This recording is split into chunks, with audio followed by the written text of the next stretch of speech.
Epstein files to come. But let's turn to Iran for a moment. Donald Trump's again warning the country that time is running out to negotiate a deal on its nuclear program. We know that there's a build-up of US military forces heading towards the Gulf. The president says they're moving quickly towards the country with great power, enthusiasm and purpose. We have a large armada flotilla of Iran heading toward Iran right now, even larger than what we had in Venezuela. And hopefully we'll make a deal. If we do make a deal, that's good. If we don't make a deal, we'll see what happens. Well, Iran's foreign minister has said Tehran is ready for dialogue to resolve tensions, and the recent government protest there saw thousands killed. Let's talk right now live on LBC News this Saturday to Paul Smith, who's a British Iranian human rights activist and director of the Iran Sanctions and Trade Observancy think tank, who's written a report analysing the regime's actions. The regime will say and has said it needs to do its best to maintain law and order, so it's tried to justify what has happened in recent weeks, Paul. Your report paints a pretty chilling picture of what's been happening. Yes, it does. I can give you a quick summary of the report. That report reaches a clear conclusion that what has happened in Iran in January was not a crackdown that went wrong. It was a deliberate state-directed killing campaign. Around 45,000 people were killed in a matter of days. To put that into perspective for your audience, that's equivalent to an entire packed stadium wiped out. Alongside that, there is an estimate of 350,000 people wounded, roughly the population of city size of Cardiff, carrying gunshots. And what's this based on? Because at the moment, you know, it's hearsay, and certainly according to the authorities there, they will estimate so many fewer people were killed than what you're suggesting. Yes, the state always tries to minimize the damage, and they just say, I don't claim it's around 8,000 people. But what we have is from multiple reports from inside Iran and different human rights organizations. They've gathered these numbers, and actually the numbers they have is higher than that, and we believe it's higher than that. So this is based on the sources we've checked, and multiple sources across different human rights organizations. And how are things now? I mean, this was in a short period of time. We're led to believe that peace, as it were, has been restored, that the violent protests and this crackdown have ended. Is that what you're hearing?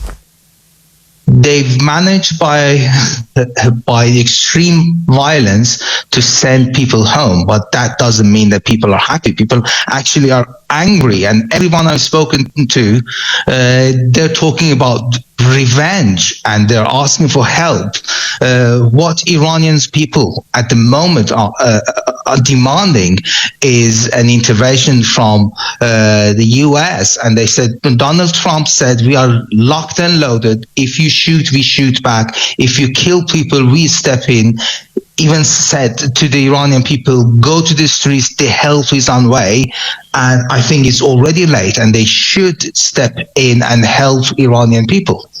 Is there a sign, in your opinion, that Donald Trump is prepared to? There is this flotilla heading towards the region. I mean, he's signalling now, turning his attention to the nuclear program, but it seems to be heading towards some kind of action, does it, in your opinion, right now?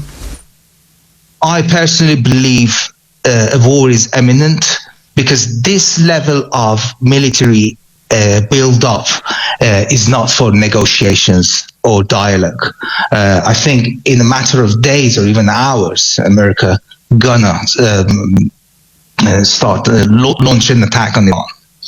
I mean, if that were to happen, that would have huge repercussions, wouldn't it? Yes, of course. And how would Iran? I mean, Iran's already threatened to retaliate if that happens. Of course, Iran has already threatened to retaliate, and always they do, but I don't think they stand a chance against US military.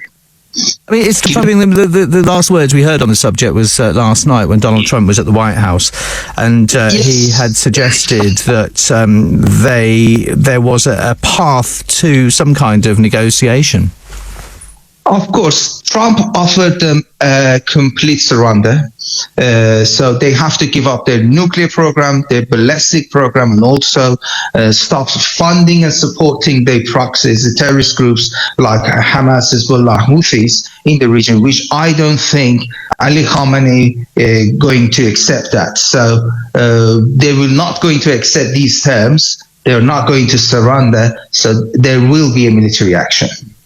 And what's Donald Trump's endgame here? Is it a regime change? We know that it was quite, if you like, easier to topple Nicolas Maduro in Venezuela, and that was swift and seemed to be relatively unopposed. But this is going to be far different, isn't it? Donald Trump's endgame is not a regime change. But there is one important factor, and it's millions of Iranians who are ready to topple this regime. So any damage to the oppression forces in Iranian regime will bring back millions of Iranians into the streets, and eventually Iranian people will do the regime change. Okay, well, we'll watch events very, very closely, won't we? And you are suggesting there... If I have 1 minute, please, can I just say something to the British government at this very historic moment?